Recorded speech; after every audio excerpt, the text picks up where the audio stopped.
Qu'est-ce qui fait d'un jeu vidéo un bon jeu vidéo? C'est la question que je me pose depuis maintenant plus de 30 ans. Une question que je me poserai sûrement encore demain et les autres jours de ma vie. Cela fait maintenant plusieurs mois que je me dis « Et si je pouvais donner une réponse? Ma réponse ?»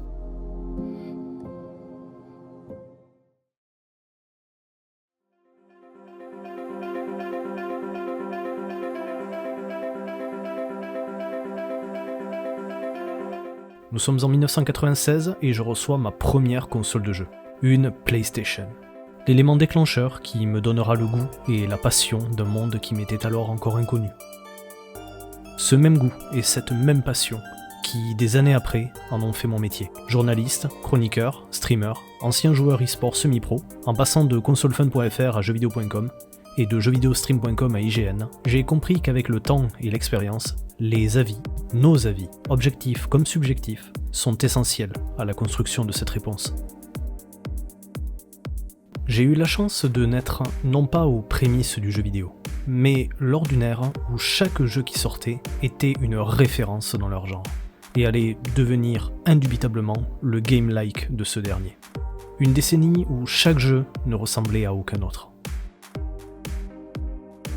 Mais là est toute la subtilité et la difficulté de la chose. C'est vrai, là où la musique d'un jeu me permettra d'en déduire que c'est un bon jeu à mes yeux, il en sera tout autre pour le joueur d'en face qui, de son côté, priorise les graphismes ou le gameplay. D'autres n'ont besoin que d'une bonne trame, digne des plus grands films. Tandis que d'autres préféreront un jeu où le surpassement de soi est la seule chose qui compte. Poussons le vice encore plus loin, voulez-vous? Et si un jeu comprenait toutes ces choses à la fois? Et si le jeu parfait existait?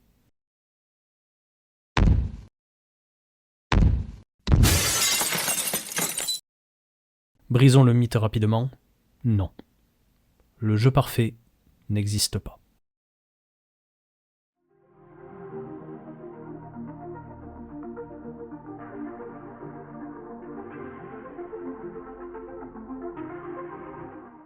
Bien sûr, toi derrière ton écran, ton jeu parfait est peut-être un Halo, un Prince of Persia ou même un Call of Duty. Nous en revenons à la même problématique. Un avis subjectif ne permet pas de définir un bon jeu vidéo de manière générale, mais uniquement pour soi-même. Des réactions plus que houleuses sont remontées au sein de ma rédaction. Des avis/critiques de joueurs criant à l'unisson que tous les médias vidéoludiques ne savent plus noter un jeu vidéo. Je risque de me faire tirer les oreilles en disant ça, mais je suis entièrement d'accord. Et à titre personnel, j'ai nettement pu l'observer durant ces dernières années lors d'une conférence que l'on ne nomme plus.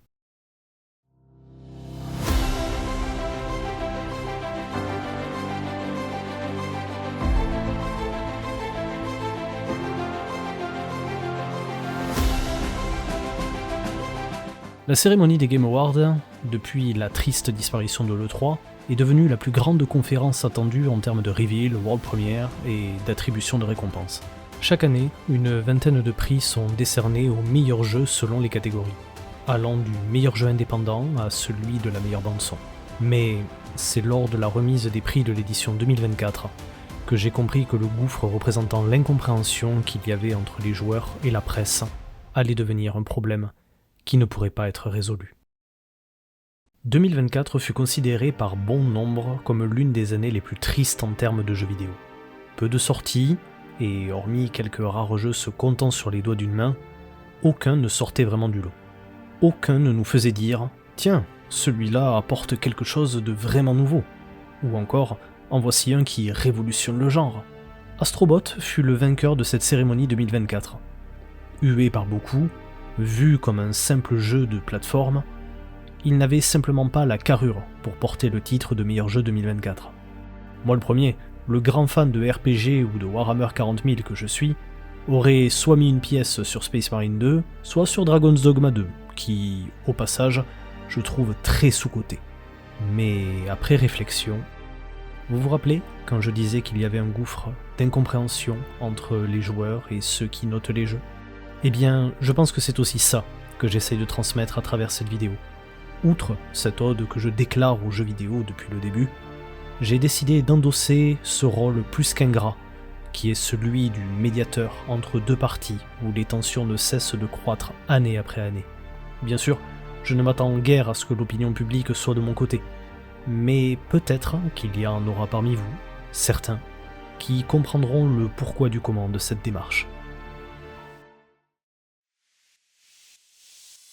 Reprenons les bases, les fondamentaux, et laissez-moi vous expliquer comment un barème est appliqué à un jeu pour recevoir son prix. Tout comme en études de journalisme, l'une des premières leçons que l'on apprend pour traiter d'un sujet afin de le rendre clair, complet et informatif se nomme les 5 W.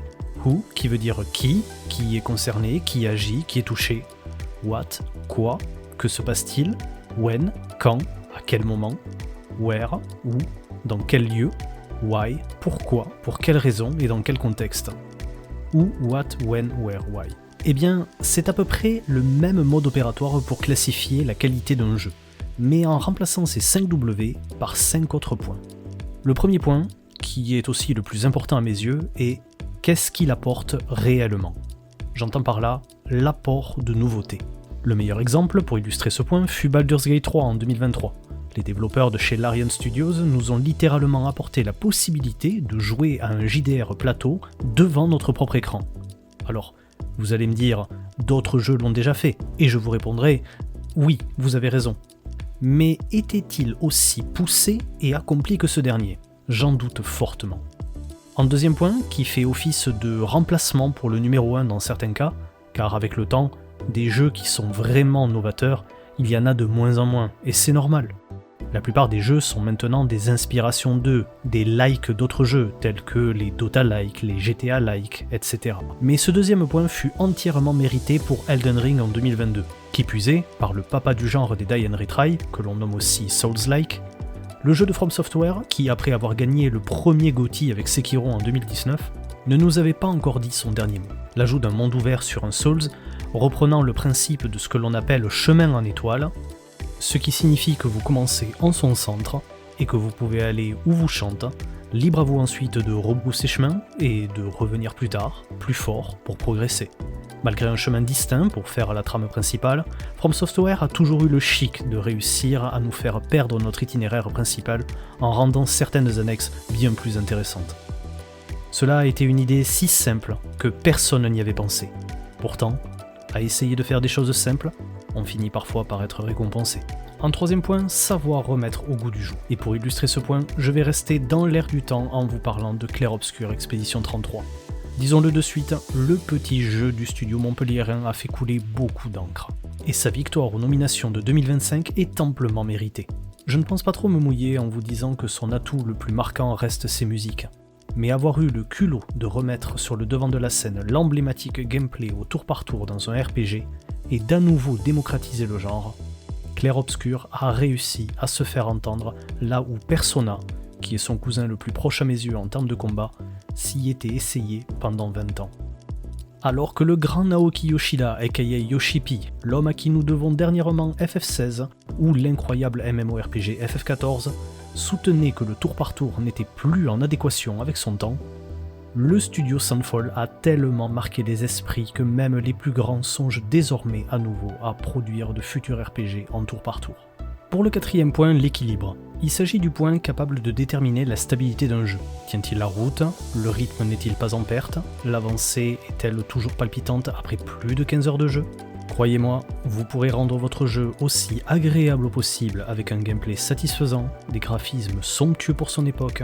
Si vous commencez à vous lasser ou que vous percevez comme une certaine redondance au bout d'une dizaine d'heures, c'est que ce jeu est passé à côté de son GOTY. Et pour exposer ce point, j'aurais pu parler de Zelda Breath of the Wild, vainqueur de 2017, mais je préfère laisser le cœur guider mon choix et vous citer The Witcher 3, vainqueur de l'édition 2015. Malgré un gameplay vieillissant aujourd'hui, il faut se remettre en tête qu'en 2015, sortir un jeu d'un tel acabit n'est pas une prouesse, c'est du génie. Ayant déjà planté des bases solides avec une fanbase bien présente grâce aux 2 premiers volets, le jeu adapté des romans du même nom de l'écrivain polonais Andrzej Spakowski avait réussi un véritable exploit en termes de renouveau. Le cinquième et dernier point n'est pas des moindres. Et même si je vous ai dit précédemment que le premier point était le plus important à mes yeux, il ira forcément de pair avec celui-ci et tous les autres. Avoir un bon solo. Ce qui me fait d'ailleurs mentir au vu du vainqueur de 2016, Overwatch, qui, entre vous et moi, est à mes yeux la plus grosse fraude de l'histoire des Game Awards. Un mode solo, c'est une histoire, un message, une teneur, un rythme. Le solo regroupe les 4 autres points à la fois. Si vous devez retenir une chose, elle se résume en 4 mots. Excellence, émotion, identité, impact. Et c'est en 2020 que la deuxième partie de The Last of Us, récompensée par plus de 200 lauréats en 2013 avec son premier volet, qui remporte le award du meilleur jeu. Avant de continuer, sachez bien que j'aurais pu mettre n'importe quel autre des jeux précédemment cités pour exposer ce point. Il me paraissait simplement logique de montrer celui qui représente le mieux le mot solo parmi les nominés des Game Awards. Chaque jeu possède ses forces et faiblesses. Aucun n'est parfait. The Last of Us avait déjà un gameplay dépassé, même pour celui de 2013. Elden Ring, de par son exigence, tout comme les autres Souls, n'est pas une référence en termes d'accessibilité. Citons les autres gagnants. It Takes Two, malgré une profondeur et une sensibilité dignes des plus grands jeux poétiques, marque également une inaccessibilité certaine, en ne pouvant être joué qu'à 2, sans parler des messages émotionnels amenés assez maladroitement. Vous allez me dire, mais c'est le principe d'y jouer en coop. Et effectivement, mais rappelez-vous simplement que It Takes Two ne remplit pas tous les points précédemment cités. Avoir gagné un award qui selon moi était mérité en 2021 ne l'aurait assurément pas gagné les autres années. God of War de 2018, ennemis peu variés, zone optionnelle intéressante mais construite sur le même schéma, le level design est loin d'être son point fort. Un début très lent malgré un combat contre Baldur que je place de très loin top 1 dans mon cœur, tellement je l'ai trouvé énervé. Mais nous en revenons à notre problématique. Aucun jeu n'est parfait. Tous ici ont gagné un titre car ils complétaient les lacunes de la concurrence. Et il y a 2 exemples que je peux vous donner pour démontrer cela. En 2020, si Ghost of Tsushima n'a pas remporté le award, c'est parce qu'il a eu la malchance de sortir la même année que The Last of Us 2. Rappelez-vous, ce qui fait défaut à The Last of Us 2, c'est son gameplay, largement écrasé par celui de Sucker Punch. Mais comment faire face au jeu qui a gagné les cœurs de l'opinion publique il y a déjà 7 ans de cela? En 2025, Sucker Punch revient, avec la niaque, ils veulent leur revanche sur 2020, avec le nouveau Ghost of Yotei. Mais c'était sans compter sur Death Stranding 2, qui est à ce jour le plus beau jeu jamais développé à mes yeux en termes de graphisme.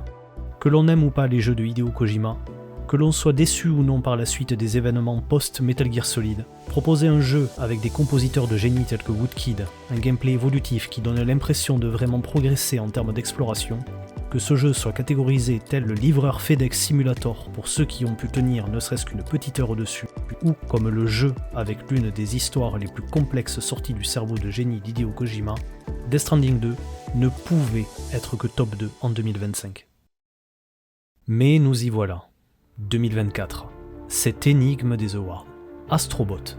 Pourquoi a-t-il gagné l'award du meilleur jeu face à une concurrence des plus marquantes pour cette année? Le DLC d'Elden Ring? FF7 Rebirth? Black Myth Wukong? Ou encore Métaphore? Pourquoi est-il au-dessus de cette lourde concurrence? Eh bien, décortiquons ça ensemble. Elden Ring ne pouvait guère faire le poids face à un jeu qui peut être appréhendé à tout âge. Ça fait plusieurs fois que je reviens sur l'importance qu'est l'accessibilité dans le jeu vidéo. Laissez le tryharder que vous êtes de côté quelques secondes, et répondez objectivement à cette question. Entre un jeu qui peut être joué par le plus grand nombre, et un jeu dont son principal argument est la difficulté, lequel se vendra le plus selon vous? De plus, il y a une règle tacite qui règne dans le monde de la presse vidéoludique. Une règle le concernant. Un DLC ou une extension ne peut être un Game of the Year.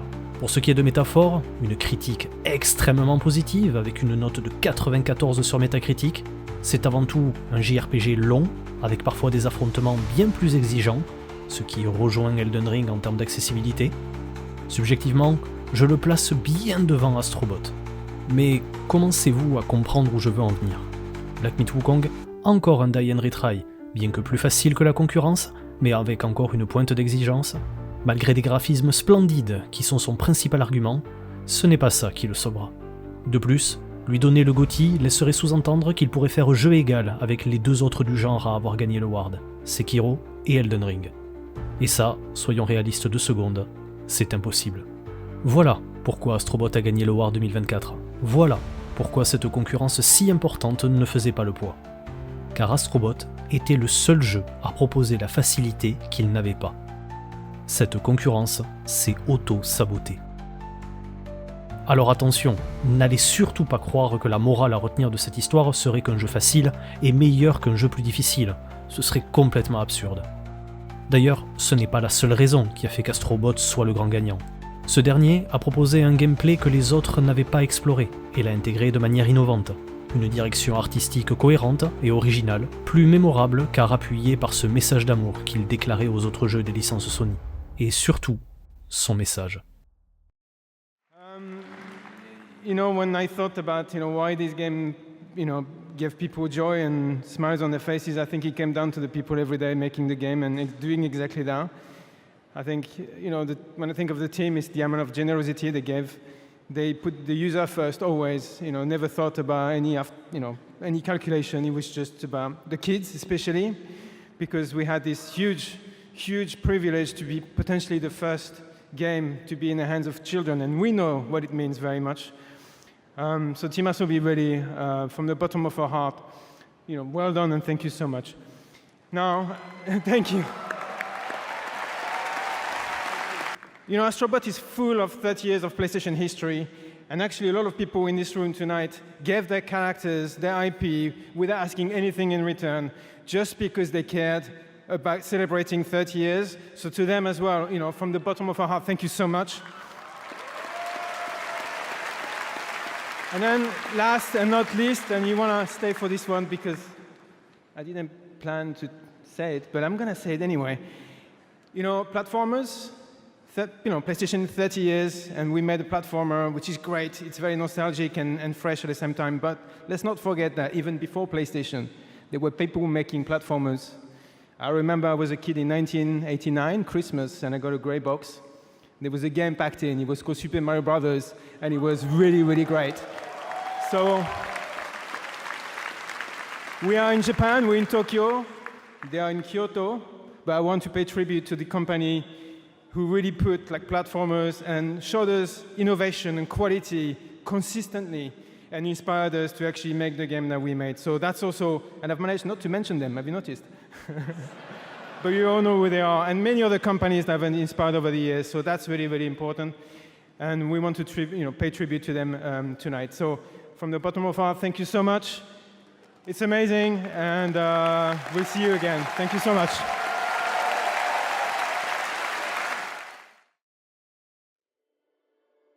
Il y a un commentaire très touchant que j'ai pu lire sous cette vidéo. Merci de m'avoir rappelé que j'ai été un enfant. Si je vous ai parlé de mon enfance en début de vidéo, ce n'est pas pour rien. Je pense très sincèrement que si tout le monde avait un bouton magique devant lui permettant de retomber en enfance, lui permettant de revivre ses premières décennies, là où le monde nous paraissait plus simple, moins compliqué, à pouvoir s'amuser sans insouciance, tout le monde appuierait dessus. Vous imaginez pouvoir rejouer à un jeu qui vous replonge dans ces moments ? Astrobot n'est peut-être pas le jeu qui vous a provoqué ceci. Peut-être même que vous n'avez encore jamais connu de jeu capable d'une telle magie. Mais pour beaucoup, voilà ce que ce jeu qui ne paye pas de mine au premier abord a provoqué. Est-ce donc trop compliqué d'avoir un jeu répondant à tous ces critères ? Le jeu sera-t-il du coup trop surchargé à avoir toutes ses qualités ? Perdra-t-il jusqu'à sa propre identité à essayer d'être trop parfait ? Jean-Baptiste Rousseau disait quelque chose comme « À vouloir plaire à tout le monde, on finit par ne plaire à plus personne ». Et je partage entièrement cet avis. Voyez-vous, ce qui rend un jeu vidéo excellent, c'est quand ce dernier s'accorde entre l'équilibre qu'il se construit et les convictions qu'il souhaite apporter. Un vrai Die and Retry digne de ce nom n'a que faire que vous soyez un joueur débutant ou expérimenté. Son but est de vous faire tousser du sang. Un MMORPG se fiche que vous préfériez jouer solo plutôt qu'en équipe. Si vous ne vous soumettez pas à ces règles, votre progression rencontrera alors un mur infranchissable. Partant de ce postulat, le jeu vidéo, et ce depuis sa création, a réussi à marquer les époques et les générations, car il a peut-être réussi à vous toucher en plein cœur, un 23 août 1997. Ou un 17 février 2006. Ou alors peut-être un 9 février 2007. Ou encore un 18 mai 2010. Savoir être objectif est une nécessité première à mes yeux quand on a la lourde tâche de noter un jeu vidéo. À chaque fois où j'ai douté de mon travail, pensant que mes avis personnels prendraient le dessus sur mes articles, j'ai préféré laisser ce travail à un autre. Savez-vous combien de fois ça m'est arrivé ? Une seule fois. Sur un jeu qui restera à jamais mon préféré, mon jeu parfait.